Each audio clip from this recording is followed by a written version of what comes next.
नमस्कार। चुनावी समर में आप लोगों का स्वागत है। उत्तर प्रदेश विधानसभा चुनाव को देखते हुए चंद्रशेखर ने एक बार फिर बसपा के साथ गठबंधन करने की अपनी इच्छा को दोहराया। जी हां, जैसा कि हम जानते हैं कि उत्तर प्रदेश में विधानसभा चुनावों को देखते हुए सभी राजनीतिक पार्टियों ने चुनावी सरगर्मी तेज कर दी है। भाजपा, समाजवादी पार्टी सहित सभी छोटे दल गठबंधन करने के लिए हर संभव प्रयास कर रहे हैं, लेकिन चंद्रशेखर ने अभी तक किसी के साथ गठबंधन नहीं किया है। वैसे जिस तरह से उत्तर प्रदेश में चंद्रशेखर आजाद की पहचान है, ऐसे में जिस भी दल का चंद्रशेखर के साथ गठबंधन होगा वह दल काफी मजबूत हो जाएगा। यानी कि आगामी चुनावों में चंद्रशेखर की ताकत को पाकर कोई भी पार्टी आसानी से इस चुनावी जंग में बुलंदी पर पहुंच सकती है। लेकिन चंद्रशेखर की यह कोशिश है कि आगामी चुनावों में आसपा का गठबंधन बसपा के साथ हो। आपको बता दें कि गठबंधन की बात पर चंद्रशेखर ने कहा कि मेरी प्राथमिकता बसपा रहेगी। उन्होंने कहा कि बसपा की तरफ से मेरा लगातार अपमान किया गया, इसके बाद भी मेरी प्राथमिकता बसपा के साथ गठबंधन की है।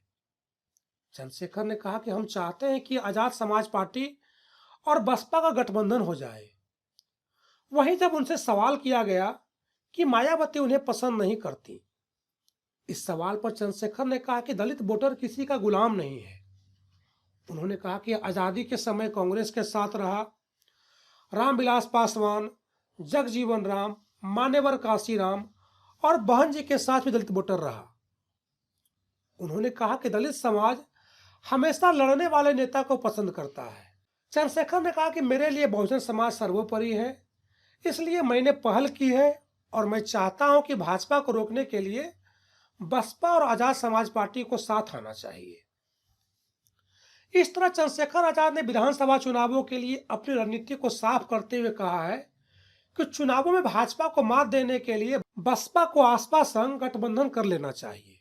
देखें तो चंद्रशेखर ने जिस तरह से फिर से गठबंधन की पहल की है, राजनीतिक जानकारों के अनुसार इस पर बसपा को एक बार फिर से विचार करना चाहिए।